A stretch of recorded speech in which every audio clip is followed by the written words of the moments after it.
Olá, meus amigos e minhas amigas. Hoje, sábado, ataques têm ocorrido tanto na Ucrânia quanto em território russo. Segundo informações divulgadas pela inteligência ucraniana, houve um ataque coordenado pelo Serviço de Segurança da Ucrânia, o SBU, contra instalações militares e de infraestruturas russas, mais especificamente contra uma refinaria de petróleo na região de Krasnodar.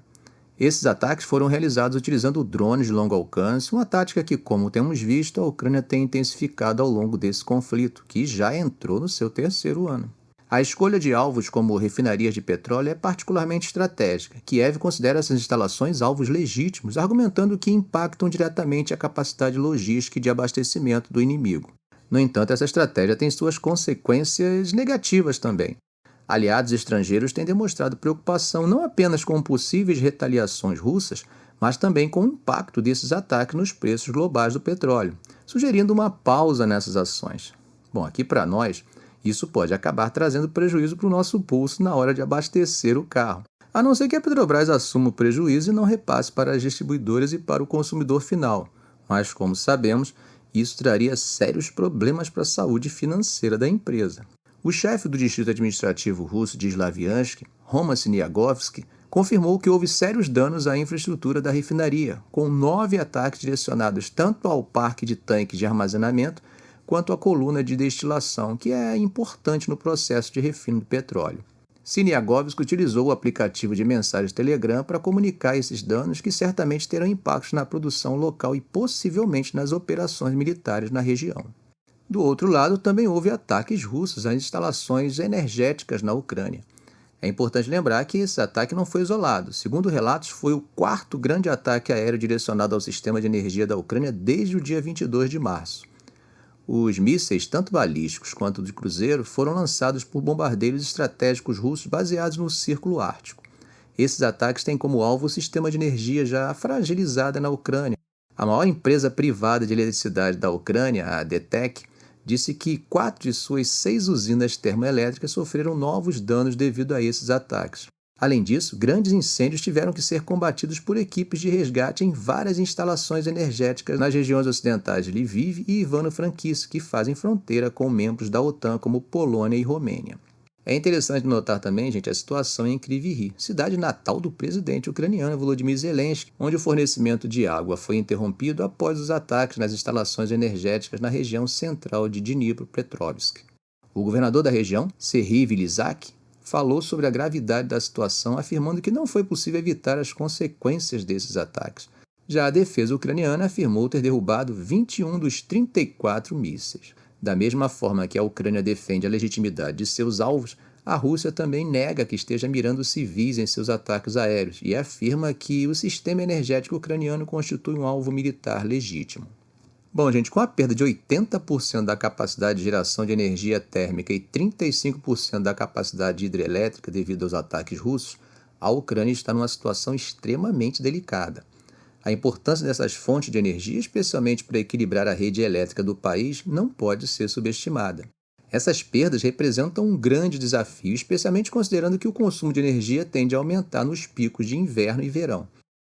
Atualmente, a Ucrânia está implementando blackouts rotativos em várias regiões para tentar gerenciar a escassez dessa energia. É interessante notar que, por enquanto, a região de Lviv está livre de blackouts planejados, mas mesmo assim o governador está pedindo aos residentes que economizem energia, principalmente durante as horas de pico à noite. Isso demonstra a gravidade da situação e como medidas preventivas estão sendo necessárias para lidar com essa escassez. No contexto de assistência internacional, a situação parece que está se movendo em uma direção positiva, pois, como vocês sabem, após um impasse que durou 6 meses, os Estados Unidos aprovaram um pacote de ajuda para a Ucrânia que inclui a compra de 6 bilhões em novas armas. E, nesse sentido, esse pacote também inclui interceptadores para o sistema de defesa antiaéreo Patriot. Em um de nossos vídeos anteriores do canal, eu fiz uma análise das possíveis consequências dessa ajuda para os rumos do conflito. Bom, gente, agora vamos falar um pouco da linha de frente, do front mesmo. A Rússia tem intensificado suas forças na região de Ocheretine. Apesar dessa pressão, os militares ucranianos afirmam que têm a situação sob controle e estão conseguindo manter cerca de 2/3 da vila. Ocheretine se tornou um ponto importante nesse embate contínuo onde, segundo relatos, os enfrentamentos são bem intensos. A posição de Kiev é de defesa, mas as fontes ucranianas negam o avanço russo e afirmam que tropas ucranianas vêm conseguindo atacar posições russas dentro da própria vila e vêm trabalhando para rechaçar as forças de Moscou. Avançando um pouco para o norte, na mesma frente oriental, temos, como já comentamos aqui no canal, a situação de Chassivar. Esse local é especialmente crítico por sua posição elevada e acaba servindo como um ponto de acesso para as cidades mais importantes da região de Donbás, que ainda estão sob o controle ucraniano. A Rússia, sem dúvida, vê isso como uma chave para avançar seus objetivos de capturar toda a região de Donbás. No lado ucraniano, apesar de estarem em desvantagem numérica e de armamento, parece que os ânimos foram reforçados com a confirmação do pacote de ajuda dos Estados Unidos.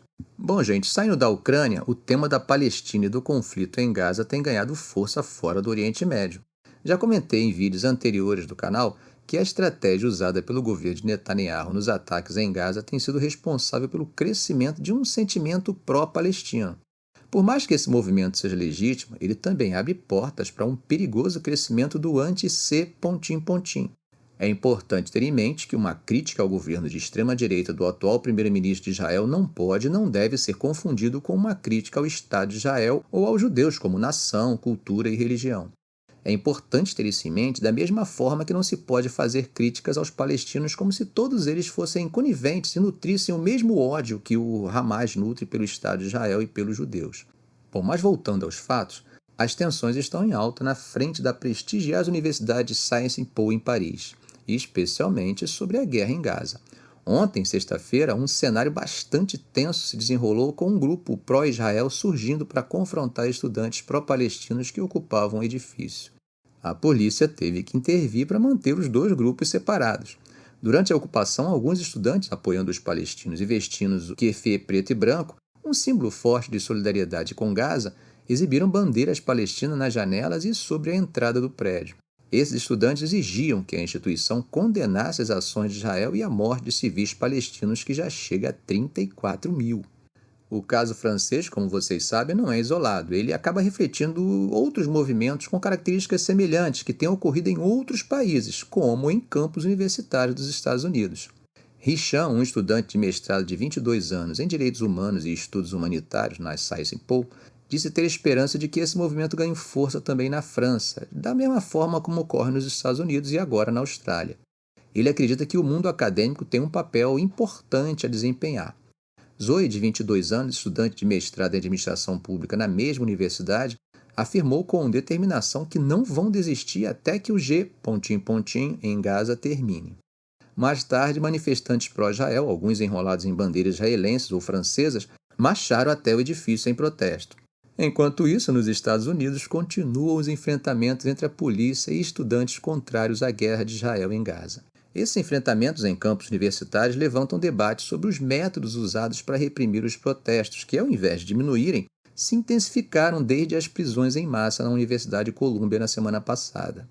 Lembrando que os estudantes, de alguma forma, estão reproduzindo uma opinião pública majoritária que deseja o fim do conflito ou, ao menos, a mudança de métodos por parte de Israel, que represente a real defesa da integridade dos civis. Como vocês sabem, isso ficou bem claro, tanto na Assembleia Geral das Nações Unidas, quando a maioria quase que absoluta dos países do mundo votou nesse sentido, quanto no nem tão democrático Conselho de Segurança, onde apenas os Estados Unidos foram contrários ao entendimento dos demais 14 Estados-membros. Bom, gente, mudando de assunto, a Coreia do Norte fez críticas pesadas contra os Estados Unidos nesse sábado, acusando o país de usar a questão dos direitos humanos como uma ferramenta política e até mesmo como pretexto para ações de pressão contra os interesses internos do país. Segundo eles, isso seria parte de um comportamento hostil anti-Coreia do Norte. E não é só isso. O porta-voz do Ministério das Relações Exteriores de Pyongyang não poupou palavras ao descrever como a Coreia do Norte está se sentindo provocada e vítima de conspiração pela atuação americana, especialmente em relação à nomeação de Julie Turner como enviada especial para as questões de direitos humanos no país. Lembrando que Turner esteve em Seul e Tóquio em fevereiro para discutir essas questões. A tensão aumenta ainda mais com o relatório anual do Departamento de Estado dos Estados Unidos essa semana, que aponta sérios problemas de direitos humanos na Coreia do Norte, incluindo relatos de execuções extrajudiciais, desaparecimentos forçados e tortura. E para adicionar ainda mais lenha na fogueira, temos a Coreia do Norte criticando os Estados Unidos por pedirem que parem de lançar mísseis e outros artefatos que Washington considera violações das resoluções da ONU. Em contrapartida, a Coreia do Norte defende que continuará a desenvolver suas capacidades de reconhecimento espacial para garantir a sua segurança nacional. Ficamos por aqui. Se esse vídeo foi útil para você, faça um comentário, compartilhe em suas redes sociais, dê um like. E é claro, se ainda não for inscrito, inscreva-se no canal e ative o sininho. Ok, gente? Um grande abraço do professor Arão Alves.